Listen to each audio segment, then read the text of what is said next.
তারপর ভাই এটা কিতা? ভাই এটা গ্যানিং মেশিন। এটা তো ব্লেড দুইটা কি লেগে লাগাইছেন?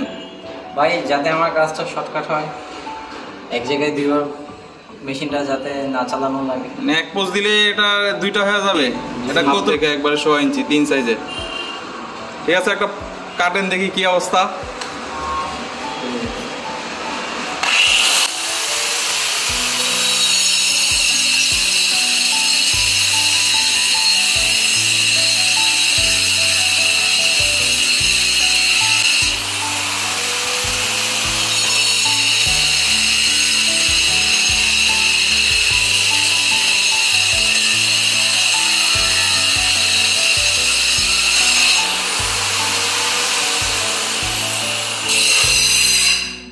বাহ, খুব সহজে একবারে সাইজের মতো হয়ে গেছে, আবার একদম সোজাও হয়েছে। হ্যাঁ।